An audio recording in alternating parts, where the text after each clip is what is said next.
महाराजा सूरजमल ब्रज विश्वविद्यालय के बीए भाग तृतीय वर्ष में अध्ययनरत सभी नियमित विद्यार्थियों को मेरा नमस्कार। विद्यार्थियों, मैं आपके लिए हिंदी साहित्य के प्रश्न पत्र प्रथम के लिए जयशंकर प्रसाद की आपके पाठ्यक्रम में संकलित 4 प्रमुख कविताओं के बारे में विश्लेषण एवं विवेचन करूँगा। आपके पाठ्यक्रम में जयशंकर प्रसाद की 4 प्रमुख कविताएं संकलित की गई है। पहली है पैसोला की प्रतिध्वनि और दूसरी है हिमाद्री तुंग श्रृंग से, तीसरी है हिमालय के आंगन में और चौथी कविता है आंसू। इस प्रकार इन 4 कविताओं की चर्चा हम इस वीडियो में करेंगे। मेरे इस वीडियो को सब्सक्राइब एवं लाइक एवं शेयर करना न भूलें और मेरे इस वीडियो को आप YouTube चैनल पर भी देख सकते हैं।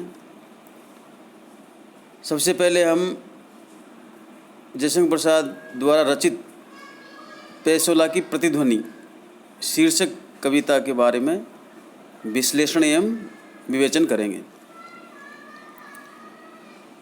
यह कविता अर्थात गीत जयशंकर प्रसाद के काव्य संग्रह लहर में संग्रहित है। इस कविता में कवि ने उदयपुर स्थित पिछोला झील को पृष्ठभूमि में रखकर राणा प्रताप के त्याग का स्मरण कर भारतीयों को जागने या जगाने का प्रयास किया है। यह एक आख्यान गीत है। इसमें महाराणा प्रताप के अंतिम समय का दृश्य उपस्थित किया गया है। यह गीत मेवाड़ की गौरव गरिमा तथा ऐतिहासिक परिवेश के आधार पर देश प्रेम की भावना का परिचय है। इसमें महाराणा प्रताप के मातृभूमि रक्षा और स्वाधीनता के दृढ़ संकल्प को लक्ष्य कर कवि ने जहां अतीत के गौरव गरिमा का वर्णन किया है, वहां वर्तमान अर्थात स्वतंत्रता से पूर्व काल के राष्ट्रीय जीवन पर भी क्षोभ प्रकट किया है। यह कविता राष्ट्रीय भावना पर आधारित है। इसका कथानक ऐतिहासिक है। प्रसाद के लहर काव्य संग्रह का प्रकाशन 1933 ईस्वी में हुआ था।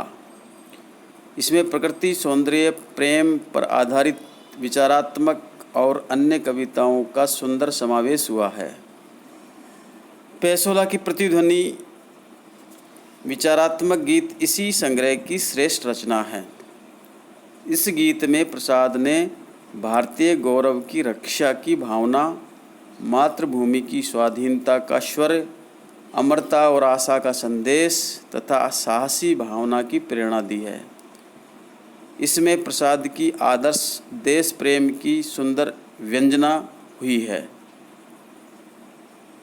इसमें औज काव्य गुण का सुंदर प्रयोग है, वीरस का प्रयोग हुआ है, ओजस्वी भावों की सुंदर अभिव्यक्ति है। गीत की भाषा संस्कृत निष्ठ, परिष्कृत एवं परिमार्जित हिंदी है। शब्द योजना भावानुकूल, सरस, सरल एवं प्रभावी है। उपमा, रूपक, परिकर, आक्षेप आदि अलंकारों का सुंदर प्रयोग हुआ है। ये थी विद्यार्थियों पैसोला प्रतिध्वनि की चर्चा। अब इनकी दूसरी कविता जिसका शीर्षक है, जो आपके पाठ्यक्रम में आपको पढ़नी है, जिसको हम अलग से वीडियो में उस व्याख्या करेंगे और उसका भावार्थ बताएंगे। दूसरी कविता हिमाद्री तुंग श्रृंग से का संक्षिप्त परिचय मैं आपके सामने यहाँ रख रहा हूँ। जयशंकर प्रसाद द्वारा रचित चंद्रगुप्त नाटक से संकलित हिमाद्री तुंग श्रृंग से एक प्रयाण गीत अथवा जागरण गीत है। इस नाटक की नायिका अलका के साथ नागरिकगण इस गीत को गाते हैं। इस प्रयाण गीत में प्रसाद ने यह संदेश दिया है कि हम अपने पूर्वजों की गौरव गरिमा के अनुसार शूरवीर, साहसी और विजयी बने। सभी भारतीय देश की स्वतंत्रता एवं समुन्नति के लिए प्रयास करते रहें। इस कारण हम शत्रुओं को नष्ट कर मातृभूमि के सच्चे सपूत रूप में अपने यश का प्रसार करें। सभी भारतीय सदा प्रवीर ही रहें तथा अमरों की संतान होने से त्याग बलिदान से नहीं डरे। यह लघु प्रयाण गीत देशभक्ति एवं संस्कृति प्रेम से समन्वित होने से उत्कृष्ट रचना है। इस राष्ट्र भावना से ओतप्रोत गीत में कवि ने भारत माँ को स्वतंत्रता के लिए पुकारते हुए व्यक्त किया है। इसमें कवि ने भारत माता के सपूतों को आज़ादी के लिए विजयी भावना के साथ आगे बढ़ते रहने को प्रेरित किया है। इस गीत में प्रसाद जी की राष्ट्रीय व सांस्कृतिक भावना दृष्टिगोचर हुई है। गीत की भाषा संस्कृतनिष्ठ, परिष्कृत एवं परिमार्जित हिंदी है। चंद्रगुप्त नाटक की रचना 1931 में हुई थी। तो ये थी हिमाद्री तुंग संग से कविता का परिचय। अगली कविता जिसका शीर्षक है हिमालय के आंगन में। जयशंकर प्रसाद द्वारा रचित नाटक स्कंदगुप्त से यह गीत संग्रहित है। स्कंदगुप्त नाटक का प्रकाशन 1929 ईस्वी में हुआ था। यह गीत नाटक के 5वें अंक के 5वें दृश्य से अवतरित है। मातृगुप्त नामक पात्र ने इस गीत का उपयोग वीरों को उत्साहित करने के लिए किया है।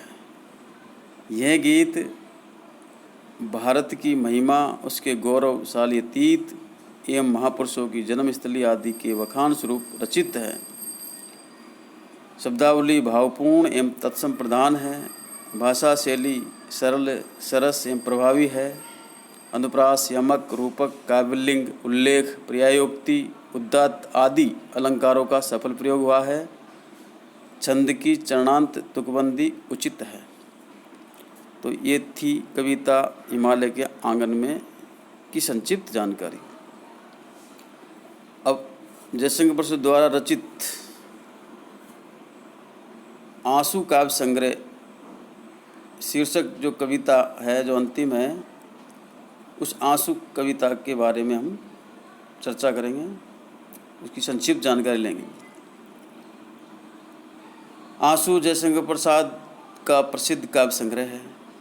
इसका पहला संस्करण 1925 ईस्वी और दूसरा परिवर्धित संस्करण 1933 ईस्वी में निकला। यह विरह प्रधान काव्य है जिसमें आलोचकों को प्रसाद के व्यक्तिगत जीवन की झलक मिलती है। यह एक विशुद्ध विरह काव्य है। इसका आरंभिक अंश यहाँ संकलित है जिसमें मन की पीड़ा को पूरी मार्मिकता से व्यक्त किया गया है। यह प्रसाद की लोकप्रिय रचना है। यह पूर्णतः लौकिक काव्य है। यह मानवीय करुणा और व्यथा का काव्य है, विश्व वेदना का काव्य है। इसका अनुभूति पक्ष बड़ा सशक्त है। यह प्रसाद की एक प्रौढ़ एवं प्रसिद्ध कृति है।